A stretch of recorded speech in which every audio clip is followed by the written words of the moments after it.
Ethiopia is a landlocked country, is demographically increasing, is economically rising.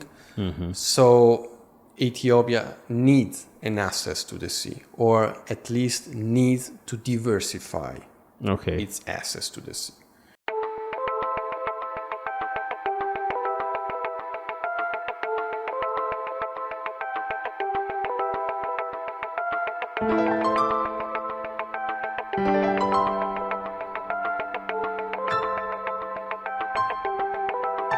Welcome to Maamul Wanaag, a podcast by the Somali Public Agenda. My name is Mahad Wasuge. I am the Executive Director of Somali Public Agenda and the host of Maamul Wanaag Podcast.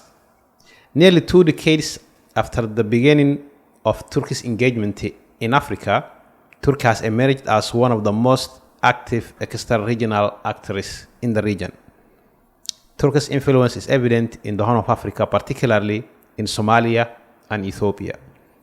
In this podcast, I will discuss with Dr. Federico Donelli the evolution of Turkey's engagement in Africa and its flexibility in navigating both external dynamics and domestic political change.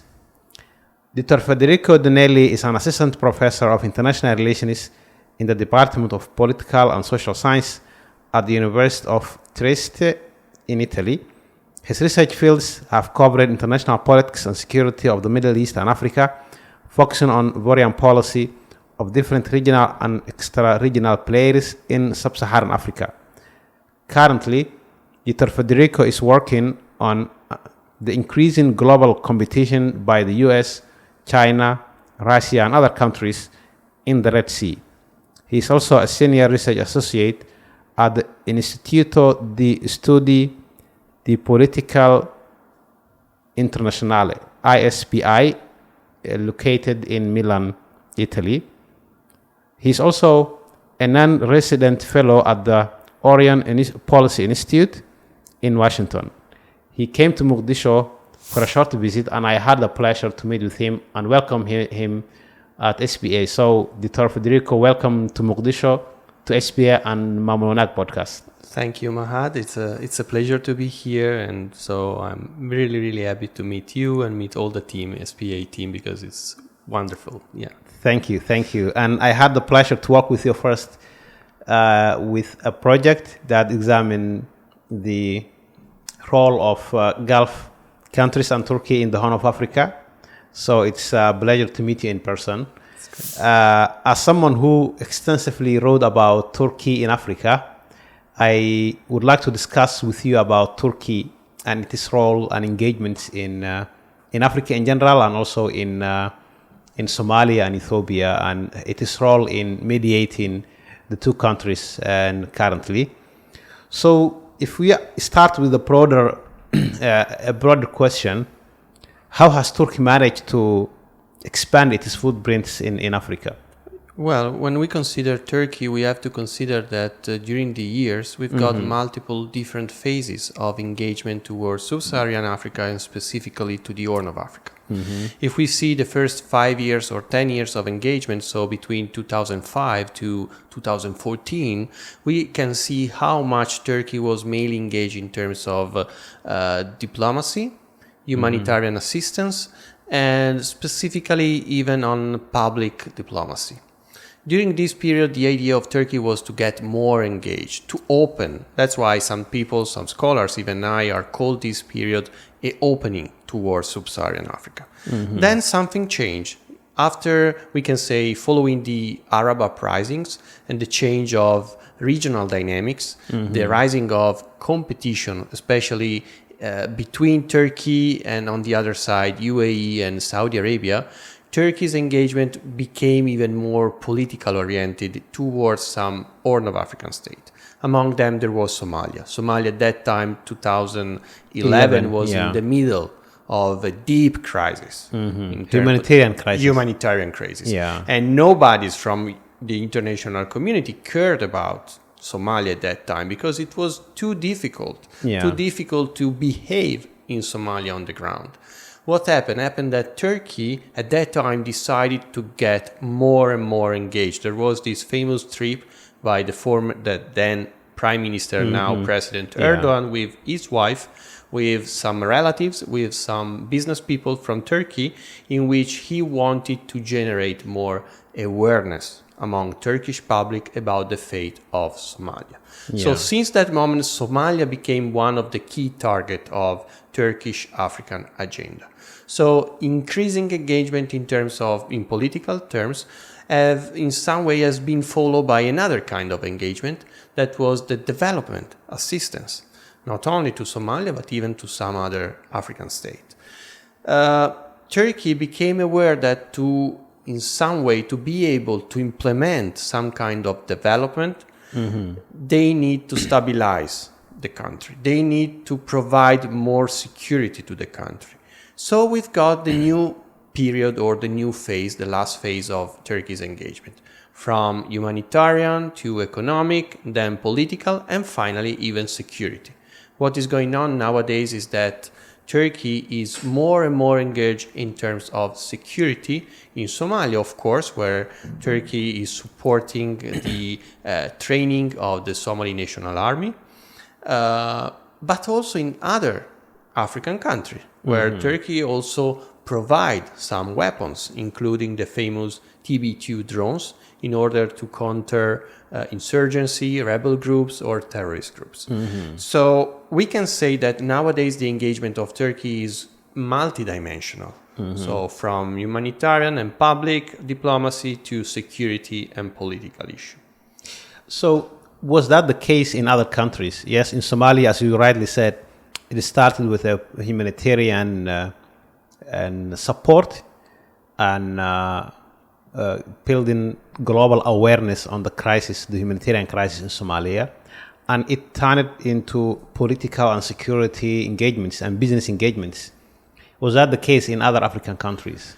Well, it has been the case also in other African countries, including Ethiopia, for example, that you mentioned before. And recently, we have seen another dynamics, another trend of Turkish policy that is westward. So Turkey is increasing its engagement also in terms of security toward the Western African countries, toward the Sahel.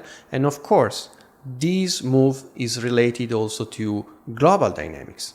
Because what has changed also is not only Turkey's policy toward Africa, but it's also the international system.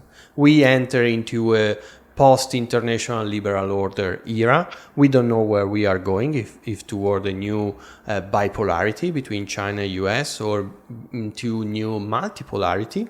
But the important things is that some middle rising power like Turkey have more opportunities in this kind of environment, more opportunities to gain some kind of influence, to become really a global actor, not only regional actors. And this is what Turkey is doing right now. So is there a long-term strategy? Yes, you said that the mission is that Turkey sees itself as a global actor. And is there the long-term strategy they have in Africa? And given the political change and circumstances in many parts of Africa, how they manage to adapt with that change in dynamics and context? That's a good question. I mean, if we consider the Turkey's agenda is definitely a long-lasting one.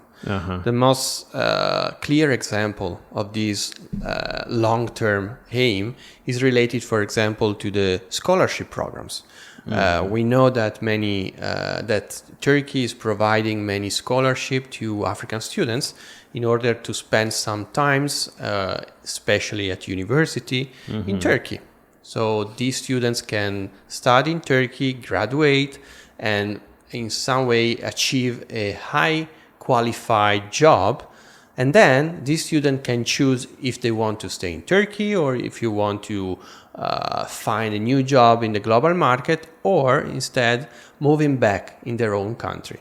With the good master or bachelor in Turkey, in the African countries, these students can find good job, especially at the institutional or at the middle high level job. That means that most probably they become the next generation of elite or civil society people.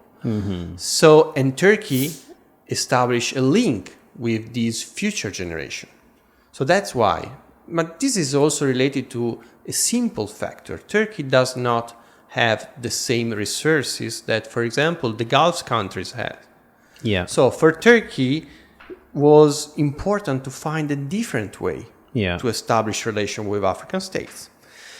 And if you ask me about the change and how Turkey has been able to adapt to this change, this is especially related to the fact that since the first year, we can easily find and define the strategy of engagement with Africa. But then during the last 5 and even 10 years, Turkey in some way, as I said, is more flexible.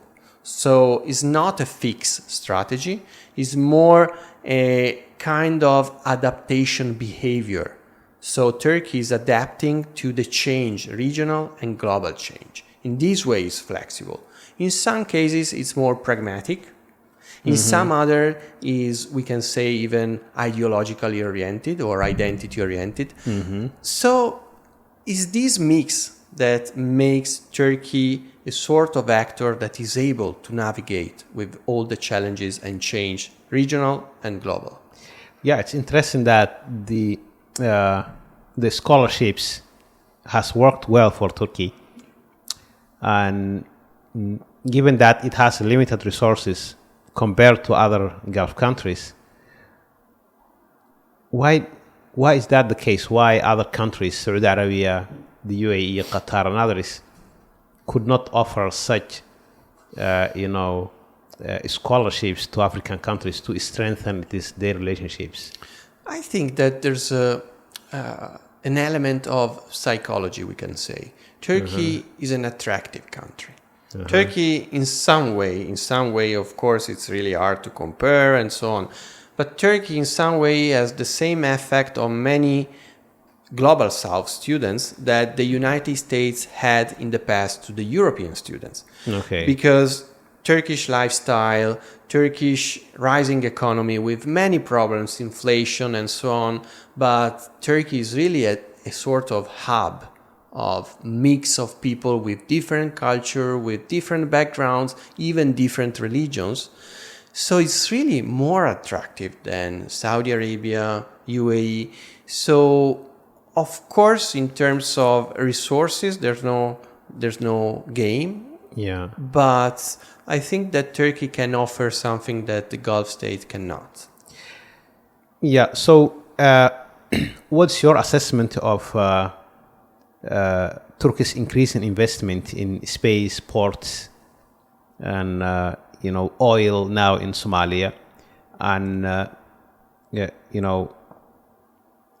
is Somalia now a top strategic priority for Turkey, or are there other similar countries that Turkey sees its future influence? Honestly speaking, I think that not only Somalia but in general Africa is not a top priority of Turkey. Top priority of Turkey are neighboring states, for example, Syria, Caucasus states, Mediterranean, especially Eastern Mediterranean. This is the main, but this is just related to a security-oriented foreign policy. So it's important to guarantee stability around the country, around the border. That's the first aim. Then, of course, there's this idea to, in some way, to create the image and even the status of Turkey as a global player. In order to do that, Turkey needs to open and to increase the engagement with the Global South. And specifically, Turkey found easily, in some way, to establish with African countries, especially with that countries that have some affinities. That could be religious affinities, for example, Muslim majority countries or countries with strong Muslim communities. Like Somalia. Like Somalia. Yeah. But even with historical affinities. So this is really, I think this is an aspect that sometimes is completely ignored by media, scholars as well, me too sometimes, is how Turkey is trying to redefine its own history, the history of the Ottoman Empire, in some way at the same level of the African history. So the way in which they explain the last century of the Ottoman Empire is a sort of scramble by European powers who struggle in order to conquer some territories of the Ottoman empires. So from the Turkish perspective, the idea is that we were victim of European colonialism, like African people, African communities. And on this level of common memory, Turkey is stressing a lot with some African states. So I think that in that way, the so-called neo-Ottoman approach, narrative, is that things, not the neo-imperial design or whatever.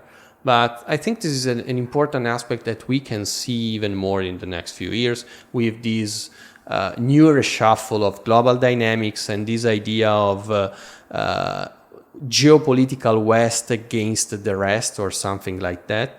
Turkey has a middle position. So for African states, it's also from the geopolitical perspective, Turkey is the right choice because it's a NATO country, a NATO member, so it's not against the West or the so-called West. At the same time, Turkey has a good relationship with China and Russia, and is a Muslim country. So I think they are trying to exploit that things. Yeah, so yes, the neighboring countries are more strategic for Turkey than African countries. But if you look at the Africa map, who are the most important countries strategically for Turkey right now? Of course, Somalia is one of the 2 or 3 main strategically important countries. Then I would say Libya. And most probably in the next few months or years, it will be Niger, one of the key countries for Turkey. Somalia, of course, is important from geostrategic point of view because it's not the gateway only for Eastern Africa and Central Africa, but is also a sort of geostrategically and geographically projection toward, on one side, the Mediterranean through the Red Sea and Suez Canal, and on the other side, the Indo-Pacific. We have to consider that Turkey, as all the other states, including European states, are considering the future global balances into the Indo-Pacific. So Indo-Pacific, especially Western Indo-Pacific, will acquire more and more importance and significance in the next few years. So Somalia geographically is a perfect country where you can establish good political relationship, economic relationship, and even military relationship, as Turkey did with Somalia. So I think that Somalia is one of the 3 main targets. Then, of course, why is Libya? Libya is related to multiple things, including energy that you mentioned before. What Turkey has done in Libya is very similar to what it's doing in Somalia, for example. So agreement on energy to search new resources, new reserve, and then exploit that reserve in exchange of support, military political support. So that's the same things that happen with Libya. But then Libya has also an importance in relation of East Med issue and all the Mediterranean balances. During the last couple of months, we can see how there's a convergence between Turkey and Italy, for example, on the Mediterranean. And so Somalia is definitely one of the key And countries. why is Niger a priority for Turkey now? Niger is because Turkey in some way believe that it can exploit the withdrawal of France and all the problems that the anti-Western, anti-French feeling is creating to Western and European partners. I think that Turkey would like to fill that vacuum. In some way, this is useful even for the other NATO members because it's better if that vacuum will be filled by Turkey than by Russia. So in some way, the behavior of Turkey toward the Sahel is we can say, part of even a new pro-NATO, pro-Western strategy. So I'm doing that because I'm a Western partner, I'm NATO member, and I'm in some way create a sort of buffer against the rising of Russia influence that could create many problems in terms especially of migration flow, because Russia would like to get the access to all the flow of migrants from the Gulf of Guinea toward the Mediterranean in order to make more pressure to European countries. So Turkey in some way could counter this design of Russia. So it's not related to resources and... It's also related to resources because Turkey then have got strong relationship with Nigeria in terms especially of oil and gas. So yeah, it's also related to the Gulf of Guinea and all the energy in the Gulf of Guinea. Energy is one of the main aim of any kind of foreign policy choice of Turkey. Yeah, so your assessment is that because Somalia is now part of that three main priority countries for Turkey in Africa, and that is partly why we see the investments in the space, the ports, the security sector. Is that your assessment? Yeah, of course. And there are also, in the case of Somalia, I think there are also some factors mainly related to the domestic politics of Turkey. I mean, Somalia has become a sort of manifesto of the Erdogan agenda toward Africa and is using a lot in the domestic politics in order to, to show how good is Turkey and helps people in humanitarian sense and even political terms. So is stressing a lot. It creates a sort of common ground with some part of his constituencies, especially the conservative civil society groups who supporting him and who are engaged even with some programs in Somalia, thanks to NGOs and so on. So I think there is also a factors related to domestic politics and how Somalia is important in Erdogan narrative. Yeah. So in the religion, the Muslim identity helped Somalia relationship with Turkey, and but Turkey has also a presence and supports Ethiopia. So what has helped Turkey's re-engagement or engagement and supporting in Ethiopia? Yeah, we have to consider that Ethiopia, not only for Turkey, even for European countries, traditionally is considered a sort of the anchor state of the Horn of Africa. So if you want to establish good relationship with the region, if you want to have a sort of broker in the region, you have to keep good relation with Ethiopia. And this is what Turkey has done during all these years, not only for political reason, but also for economic reason. Turkey has a lot of interest in Ethiopia. Turkey opened some manufacturers companies in Ethiopia. I think I'm almost sure that Ethiopia is still the main trade partner of Turkey in sub-Saharan Africa. So it's definitely a target country, especially in terms of economy. From the political point of view, when Turkey decided to get engaged in Somalia to promote a state building and institution building process, Turkey's foreign policy maker understood how important is the role of Ethiopia.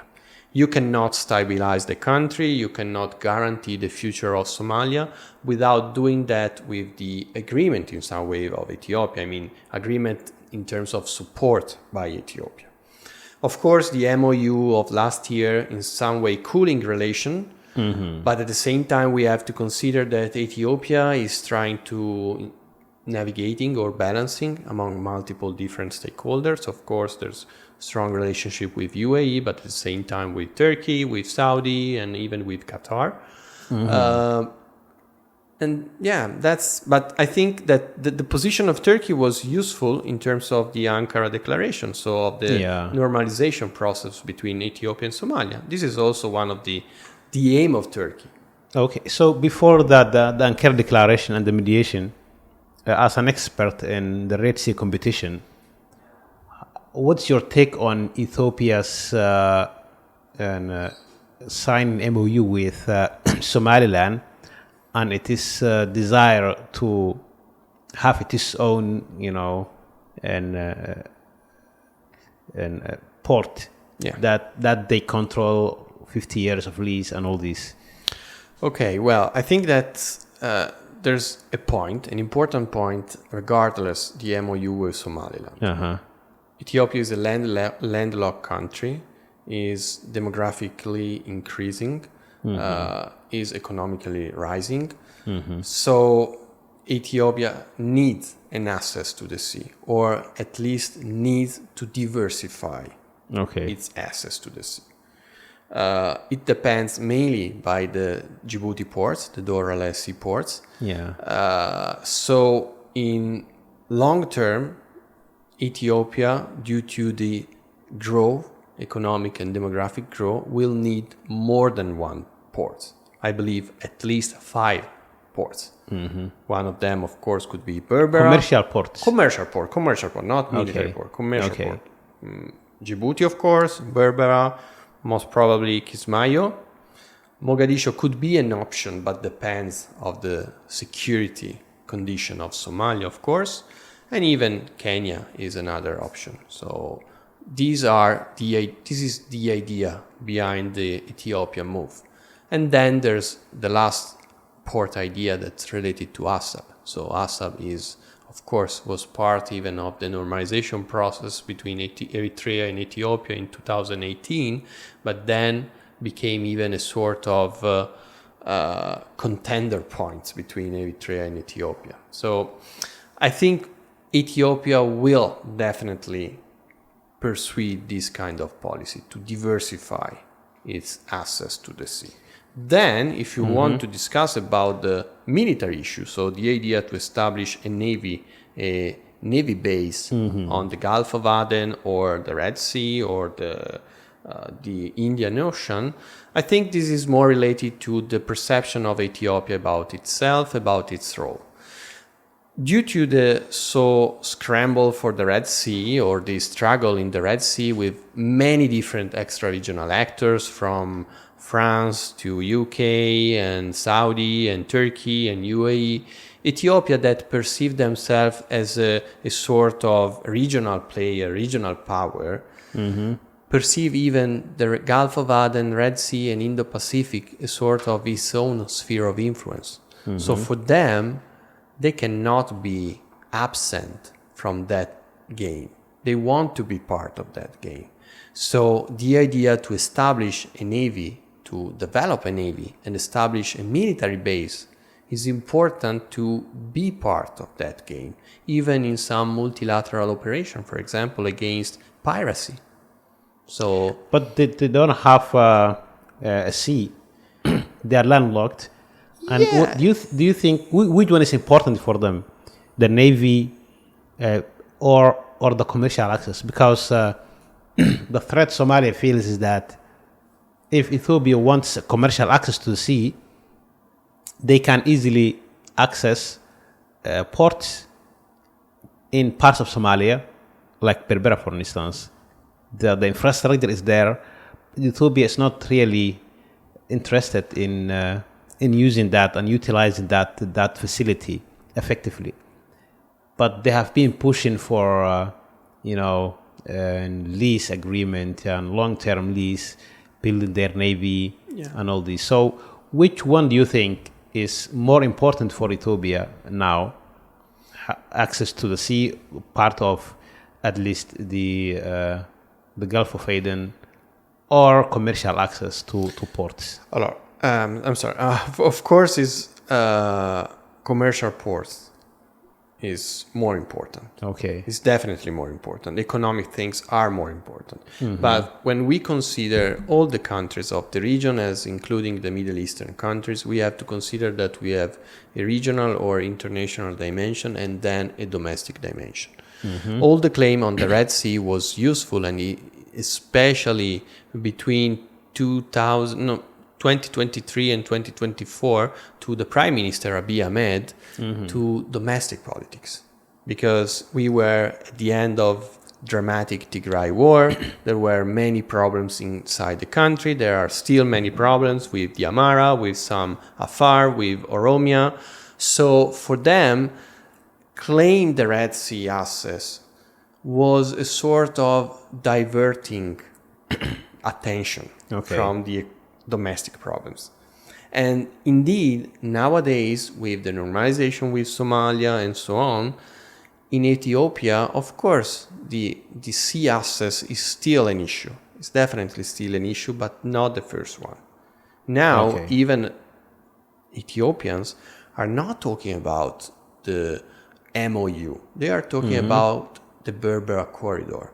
Berbera Corridor means specifically to focus on the economic trade relation from Ethiopia to the world via Berbera. So, to answer to your question, economic dimension is definitely more important than geopolitical one.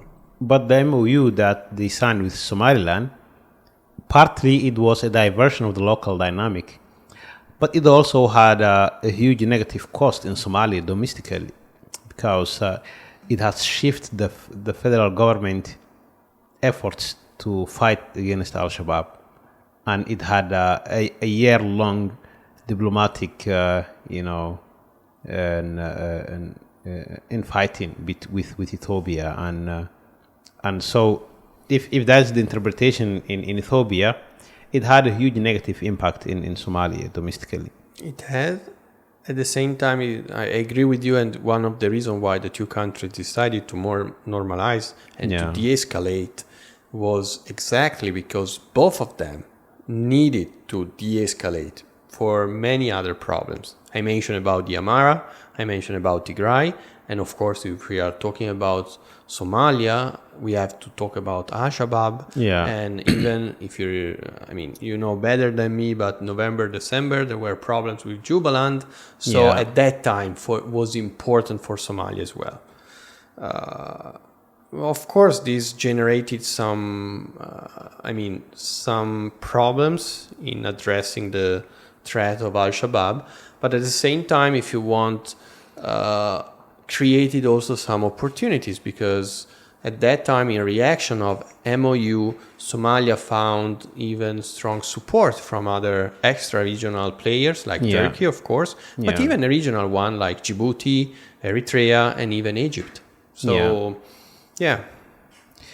So we talked about the Ankara Declaration and Turkey mediating Somalia and Ethiopia when other countries, particularly in the West, could not really bring the two countries together and broker a deal.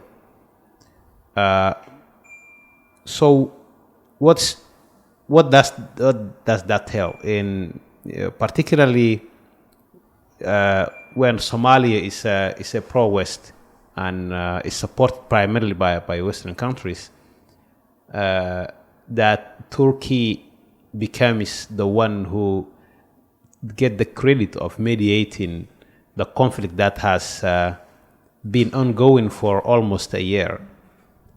What does that tell? I think that the most important thing that the Ankara Declaration told us is how the world and the global politics are changing. I mean, nowadays we are living in a new, as I mentioned before, post-liberal international order. And this post-liberal international order, the traditional actor, European, United States, are losing power of mediation. They are not a reliable mediator because many countries perceive the approach of these traditional actors not as neutral. The good things of Turkey, but we can say the same, for example, with Qatar and in the many attempts of Qatar to mediate between Hamas and Israel, or most recently in DRC, is to be able to keep open channel with all the actors, to present itself as neutral actors and reliable actors. So, I think this is the most important lesson that we have from that Ankara Declaration. Of course, we have to see then if it was or it has been just a declaration, and if the two countries and with the support of Turkey will be able to implement that agreement. But for now, we have to recognize that Turkey has been the actor who has been able to put the two sides on the table. That's as it has tried to do with Ukraine and Russia last week. Yeah. Finally, there is a feeling among the Somali intellectuals that President Erdogan is the center of Somalia relationship with Turkey. And there is a feeling that his party, the 𝗘𝗺 party, if it is defeated and there is a decline of the party influence and winning local elections in Turkey, and if the party is defeated, there is a concern that the relationship might shift. And how do you think Somalia should engage Turkey now and in the future? Yeah, that's another good question. I mean, if we analyze the policy of Turkey toward Africa and toward Somalia, but more in general toward Africa, as I mentioned before, we cannot talk about strategy, especially during the last 5-10 years. Even we cannot see a sort of institutionalization of this policy. So it has not been institutionalized, but is mainly related to political, economic, or civil society figures who promote some exchange, some programs with the support the majority of time of the government. But it is not this minister who promote a long-lasting project. So this is definitely a weakness of Turkey's approach. But if we consider your question, we have to consider that all these mix of action or behaviors are mainly people-to-people behaviors. That means that most probably, even in the post-Erdogan era or post-𝗘𝗺 era, the relationship that the Somali people and Turkish people establish from multiple point of view, economic point of view, cultural point of view, religious point of view, will remain. Will remain. What probably will be changed is the engagement in political terms.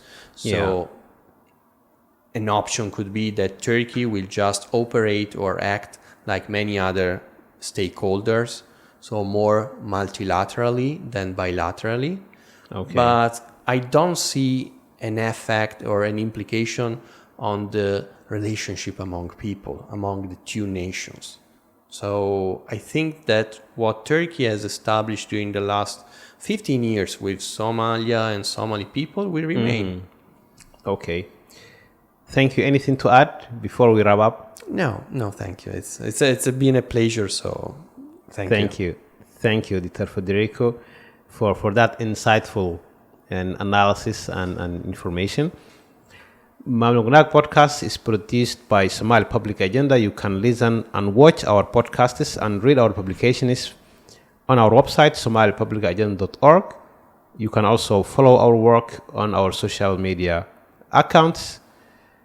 And thanks for listening and watching. If you have ideas on governance topics to discuss in our next podcast episodes, you can contact us at podcasts@somalipublicagenda.org. If you enjoyed this podcast, we welcome your rating and reviews.